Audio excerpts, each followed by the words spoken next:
The dietitian is really important in preparing the patient, the bariatric patient, for surgery, both making changes preoperatively and postoperatively.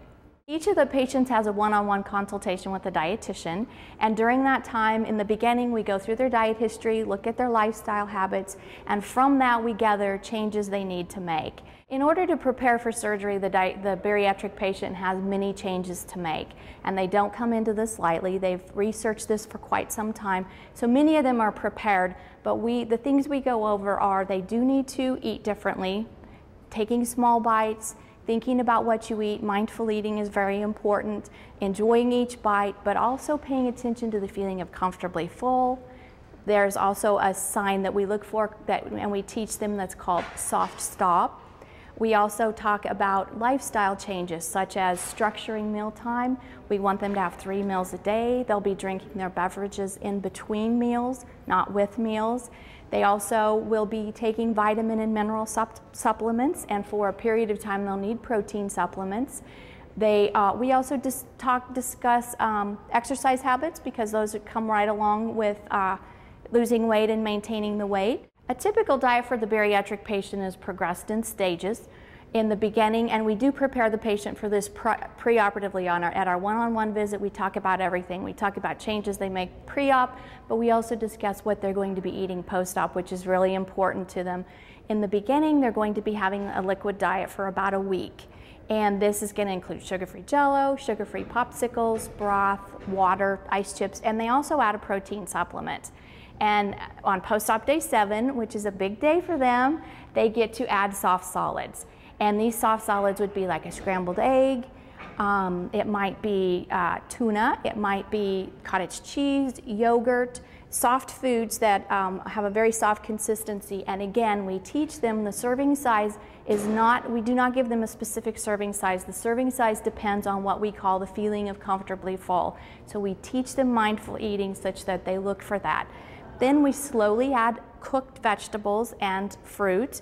And we also then, at 5 months, so it takes a little while to be patient for this, but they add their regular meats. Moisture is very, very important. They have to have very moist foods. They have to chew very well. And they also have to learn the technique of not drinking 30 minutes before their meal, with their meal, and 30 minutes after. In between meals, they drink their fluids. They drink their protein drink for as long as they need it, and they add their vitamins and minerals. On our one-on-one visit with the patients, they do have many lifestyle changes to make in order to make this a lifetime change. We try not to talk about that this is a diet, but it is a lifestyle change. So we discuss behaviors, eating behaviors, whether it be, do I eat 3 meals? Do I skip meals? Do I pay attention to what I'm eating? Do I eat with distractions? So we try to discuss not eating with the television, not eating with the computer, a book, in the car. We always want them to eat at a specific place, paying attention to how they're eating, because if they have lots of distractions going on during a meal, they're going to miss every cue their body gives. They're going to miss the soft stop. They're going to miss the feeling of comfortably full, and they may have some consequences from that. We try to talk about behavior changes like the eating part. It's very hard to eat slowly and mindfully, so maybe you use a baby food spoon or fork. As soon as you pick it up, it's a different cue. You think about it, you can't put as much on it, can't take as big of a bite. We also try to have them journal such that they can start picking out, identify food triggers, whether it be, I always eat when I'm lonely. What might you do? You might journal. You might go somewhere where there's lots of people. Try to give them some techniques to follow that will be lifestyle changes. This also goes along with the psychologist. He's working with them also. So we don't do this alone. And the patients are very key in setting their goals and helping us identify what changes do they need. The guidelines can be difficult for a patient to stick with, but our bariatric patients are very motivated. And that's usually a driving force for them. We give them a big book. They call it their Bible. It has the guidelines in it, and I always like to tell them your surgery is a tool. The long list of guidelines is a toolbox. If you were a mechanic and never took your toolbox out, you're not very successful. The closer they follow the guidelines, the better they're going to do. The patients can have consequences or not as successful results as they might want if you don't eat slowly, take small bites. If your food isn't moist, if you take too big bites, eat too quickly, the patient can experience discomfort, and it's going to be in where their pouch is, and it can last as long as an hour or two. It's very memorable. Most patients tell me they try to only have that happen once, and then they do make their changes. If they eat certain types of foods like very high fat and very high sugar foods for a couple of our procedures, they can have what's called the dumping syndrome, which is about 30 to 60 minutes of no fun. You're very sweaty, you can have diarrhea, it's just a really uncomfortable feeling. If the patients don't pay attention to the feeling of comfortably full, they constantly overeat or eat the wrong foods, like always stay with soft foods or foods that go through your opening very quickly, they either can have weight gain or they can have not as successful of a weight loss. We do offer a lot of support to the patients. The dietitians see the patients one-on-one preoperatively. Post-operatively, with the patients that spend the night in the hospital, we see them the next day. We're going over the guidelines. What questions do you have? Are you ready to go home? We also are available by phone. We take phone calls every single day. We problem solve a lot on the phone. The patients also have support group available to them, and it is once a month for the different types of surgeries.